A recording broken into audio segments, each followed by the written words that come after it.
in the years that I've been doing this, I think twice the distance thing has ever been an issue. Once, I can't remember the name of the movie, but there was an on-camera commercial that was shot out in the woods someplace.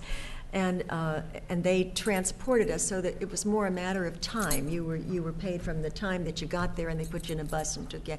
But it's not something that I've ever been aware of is really a consideration with singers. And basically that most of the studios in this area are in town or close by or in Culver City or Pasadena, but it's not.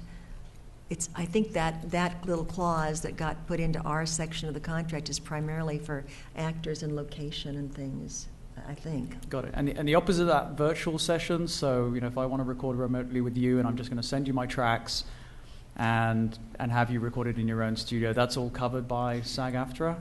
Yeah. The problem is that in those cases you don't have that. That's what I was talking about earlier, where you don't have somebody handing you a contract.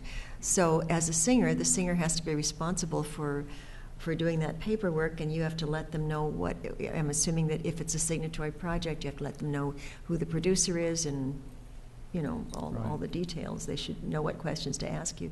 But there's no, it's been being done more than anyone would imagine. And with group stuff, some of the, I don't know if we should be talking about particulars here, but with some of the Glee stuff, they do the soprano and the tenor in this thing, and then they send it to the bass, and he does it at his house, and it's a small group thing, but it's done in this the way you're talking about. Virtual format. Yeah. And it just goes on that stuff goes on a contract as if it had been all done at the same time in one studio. Right. Now, are foreign commercials, are they exempt from union contracts, or what about U.S. commercials with singers on them, SAG-AFTRA singers that are used abroad? Any considerations there? Anything that's done here. I'm just asking the tough ones now. I just want to get them. Yeah. Usually the commercials that are shot here, they don't tend to show those abroad, and if they do, they tend to redub them. Foreign commercials, if it's a foreign company, we do have a global rule, one where our members are supposed to make sure they're covered no matter where they go. So, if they want you to come to Hungary to sing on a commercial, you need to say, I need to be on a SAG contract. And we will work with the producer to make sure that, it's only you, only our professional singers that are covered. It's not going to, obligate that producer for the rest of his life. But yes, you should always make sure that you're protected, and that's... Got it. There is a formula for foreign commercials, by the way. If it's done here and you do it on a contract, I would have to refer to the book, but depending on how much of the world that commercial is going to play in, it's 1-time session fee, 2-time session fees, 3-time session fees, and that gives them a year of use. Great. I'm going to open up to questions in a minute, but I think we've got some key points there, which is prep well, know your limitations, bring in the contractors, vocal contractors, and work with them thoroughly. Draw on them to really make your sessions perfect. Work with SAG-AFTRA because you'll get a better result. You'll be able to do it here. You'll be able to do it quicker. And there is this pool of information that you can call, and they will help you work through all of these things. Can I say one more yes, time? Yes, you can. I was thinking about that. We're always asked, what's the advantage of using SAG-AFTRA singers?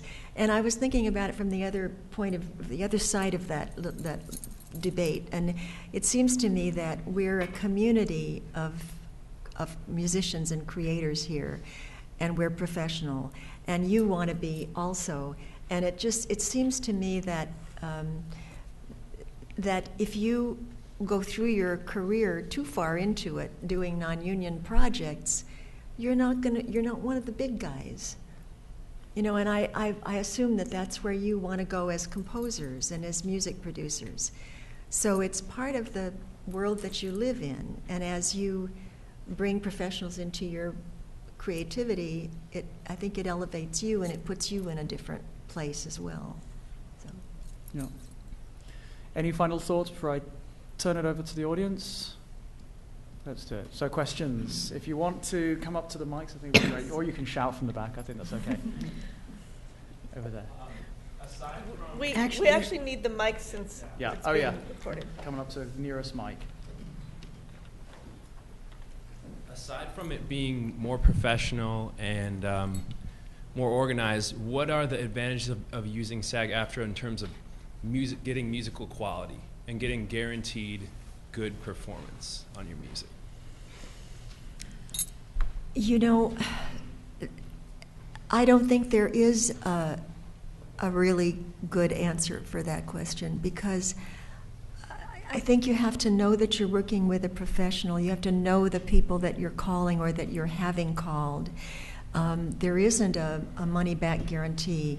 You know, it's like if you're going to call a musician, a 5 or 6, 8, 12-piece orchestra, you want to know, you can't just pick a violinist out of the AFFM book and know that you're going to get a good player. You do need to know the territory. And I think at a certain, maybe somebody else has a thought about that. I was just thinking about Sally. In situations where we have needed sound likes, or you had a particular style in mind or something, I've gone to Sally to access demos of singers and get rather than put an ad in the paper or Craigslist and start looking for voices. You say, I'm looking for somebody that sounds like John Lennon. Yeah. I'm looking for somebody that sounds like, I don't know, Dave Grohl. I'm looking for, and you can go to a vocal contractor and they have, that's who the singers send their tapes to, their CDs to. So that's That's think true. In part that of an way, you answer to can your hear question. what you're going to get. And you don't always know from a demo you don't know how much tweaking was done, for one thing. You don't know how long it took them to get there. But you can hear a sound. And if it's a solo, certainly you know if that's the place you want to go. A lot of it comes down to trusting your contract. Yeah. Yes. Bobby, did Yeah. you want to address that? Well, I was just going to say that that's very much, it's so important to have the right contractor, a contractor who really knows what their singers do, what the singers do. Because we all would like to have a van and take all our friends around and give them all work, but that doesn't get the job done for the composer. And that is our job. It is to realize the dream. So this is what you want, and that's the end product you need. And you need it within this amount of time, with this much money. So it's really having someone who understands all of those parameters and still gets it done pretty stress-free. Because so often, it'll change on the spot. They might say John Lennon, and all of a sudden it's Elvis. So you have to have also singers that are versatile enough, and you have to know them well enough to know, okay, you are John Lennon, but he's going to have to be Elvis. It's kind of one of those things. And on that point, I want to speak to just how amazing our community of singers is. I have found that those people who last a long time, who work a lot, are people that they're pretty egoless. Because we have egos, but the thing is, when you're working for someone else, when I get the privilege of working with Sally or Edie or anyone, I am so privileged to be there. I'm just a member of the group. And if it's my turn, if the composer's called me, therefore I am the one maybe making some decisions. We respect the other people, and it becomes this, it's a really phenomenal thing. Or you'll ask like 4 sopranos to step out and try a solo, and one of them gets it, and the others just step back into the chorus, and then they're just group members again. It's a really beautiful, amazing, phenomenal group of singers. That's what I wanted to say. Thank you, Bobby. I'm showing favoritism here, but I'm picking Randy. That's it.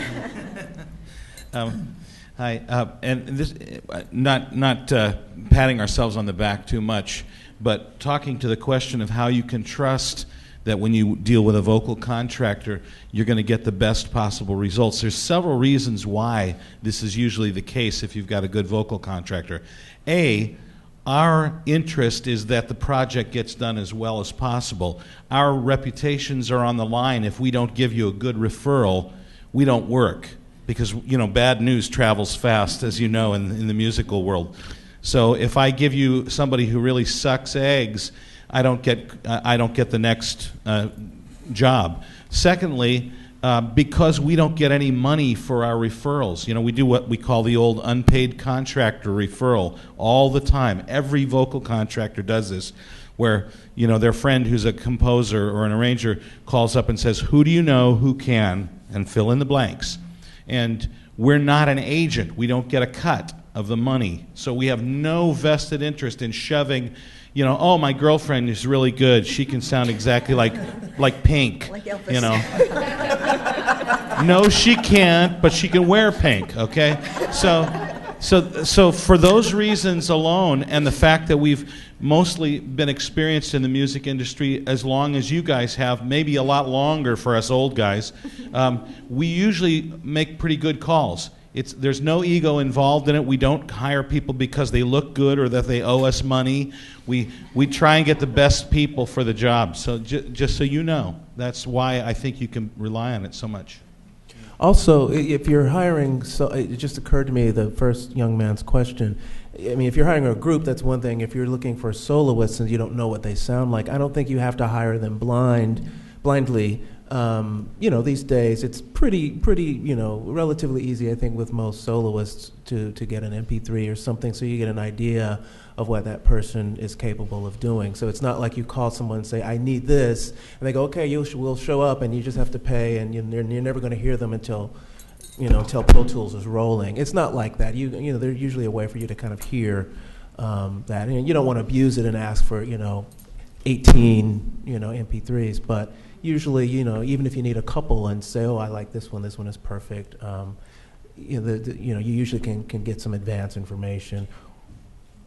With the studio setup too, that so many people now have access to in their own places, you can ask them to send 8 bars of something, or you can really audition if we're talking about soloists. Okay.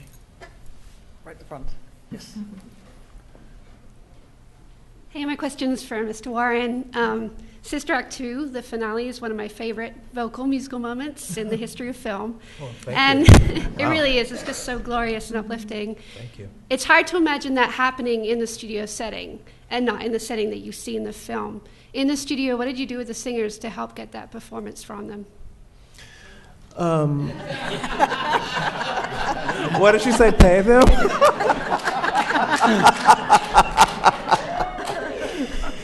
That's actually a very good question, and I'm kind of going back to what Bobby said. And now I'm saying we as a singer. I'm not answering as the composer. We love to do it, and so we want to do a good job, and we enjoy it. So I don't ever remember having a session, either as a composer or as a singer, where you had to come on, guys, come on, unless they've been singing for 12 hours and they're exhausted, and that's never happened. So everyone wants to do a good job, and if you're hiring professionals, you certainly, they're there to work, they know what they're in for, and they want to do a good job. That's, I'm trying to think what I can add to that. They're happy to be working, they're happy to be working. They want to do a good job, and they come in, and it's fun. And so all of that adds up to that energy. Now, I will take some credit because it's also arrangement. It didn't just kind of happen out of nowhere. There's an arrangement, it's planned, it's going to do this, it's going to modulate here, what would be fun, what would be exciting. That's all built into it. So it's a combination of the musical preparation and the talent that you hire. Great. Mr. Fodiart. So I'll address this to you, Sally, but Randy or Bobby or anyone else that might like to offer any guidance. Talk a little bit about the erosion you may have seen from a few years ago, if there has been one, as far as work, and what the composing community might be able to do to help turn that around. If there are any thoughts that you've seen anything that we could do as a group to, to help you all. I'd be curious to get bless some your thought. heart. What a nice question.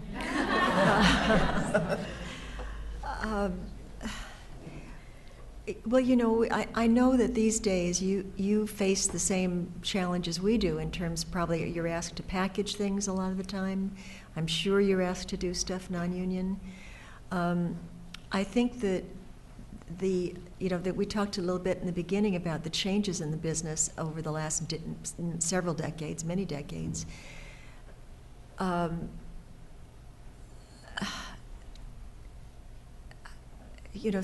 Maybe somebody else has some really tangible thoughts. Bobby? Education in the contracts, the willingness to understand that you actually can, that we are a part of the SAG-AFTRA community and not the musicians union, is an important piece, so that you know, oh, there's a code for that, and perhaps before you're doing your package, find out from a contractor, okay, how much would it cost to have this? I had someone do that recently, saying, so I'm going to present my thing, how much does it cost to have 16 do this? And so he goes in and figures out and puts that in there, knowing that there's a signatory in place. So it's the education, really knowing, and thank you for being here and wanting to know. And so that's just my thought on that. Yeah, and I just had, I'm sorry, just... Just to add that, thank you for that, first of all, and also that if you have problems that you're finding in the field that are barring you from hiring union singers, we would like to know about it, because we would love to know, if we can do anything either in our next contract or something. Everything is changing all the time. You guys are getting package deals, like all kinds of stuff. New markets are happening that weren't there before. All kinds of things are changing. And we need to know about it so that we can address those changes if we can. So by all means, tell us if, we're a very responsive community, and we are here to serve you. Really. And that's exactly what I was going to reiterate, is the information sharing. We want it to work. We don't want to be the roadblock, if that's the case. So if the business has changed in a way that however the structure is just doesn't work anymore, we need to know why that is, so we can justify any changes. And because again, if it's not working for you guys, our members aren't working, that's a problem. It's a problem for everybody, and I think everybody wants it to work for everybody's benefit. And the only way we know how to make those changes is if we get the information from the composer community